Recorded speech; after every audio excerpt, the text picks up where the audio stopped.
You ever catch a whiff of something, like freshly cut grass or an old book, maybe a specific perfume, and boom, you are just instantly flooded with a feeling or a super vivid memory?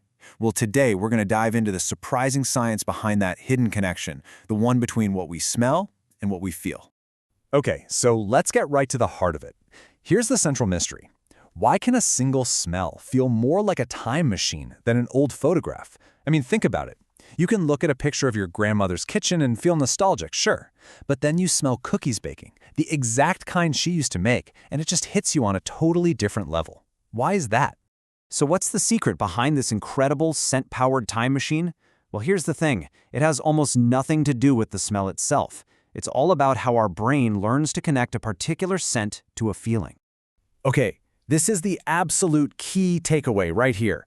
Our emotional reaction to pretty much every smell out there is learned. That's right, it's learned. That feeling of comfort, or disgust, or nostalgia, it isn't something we're born with.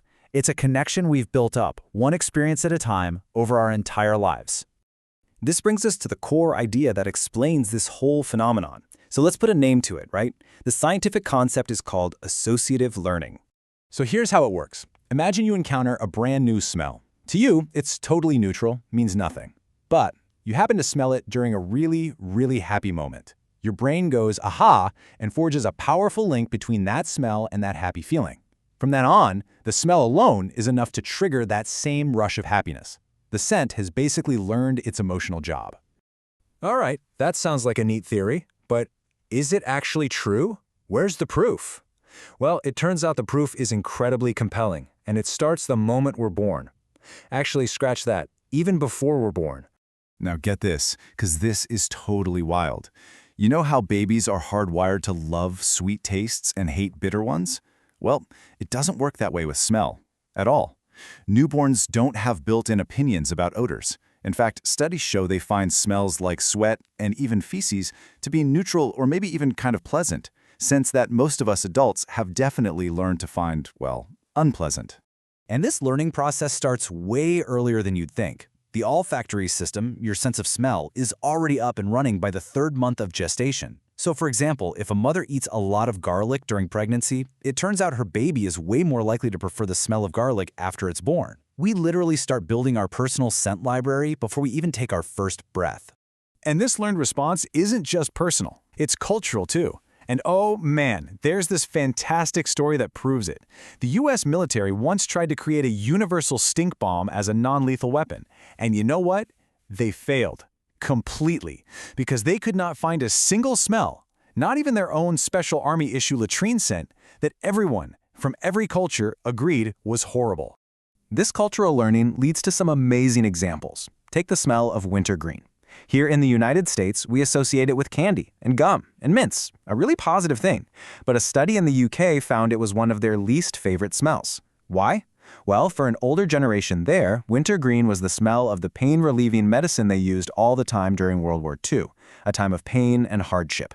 So we've got the exact same smell, but 2 completely different learned emotions.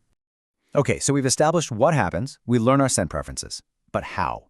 How does the brain make these connections so fast and so incredibly powerful? Well, it all comes down to the brain's unique wiring. I want you to picture this. When a smell enters your nose, it doesn't take the local roads, like sight or sound do. Nope. It gets on an express superhighway straight to your brain's emotional core. That signal hits the amygdala, your brain's emotion hub, in just 2 neural handoffs. 2! Signals from your eyes and ears have to take this long, scenic route with a bunch of stops before they can make you feel anything. Smell is a direct flight. And the implication of this direct wiring is just profound. With every other sense, you first consciously register what's happening. Oh, that's a sad song. And then you feel sad. With smell, it is the exact opposite.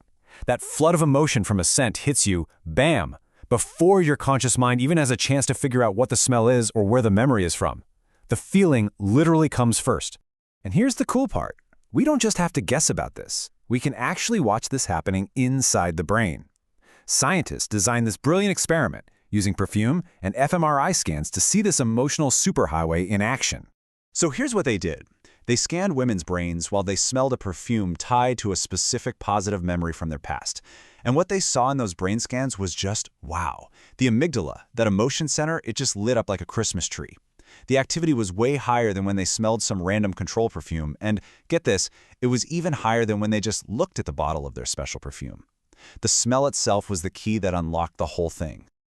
Okay, so let's bring all this back home. We've talked theory, we talked evidence, we talked brain science. So what? What does this all actually mean for us in our day-to-day lives? Well, once you understand this, it explains so much. For one, it tells you why that smell of your dad's garage or your favorite childhood library feels so uniquely and powerfully yours. It's your learned connection.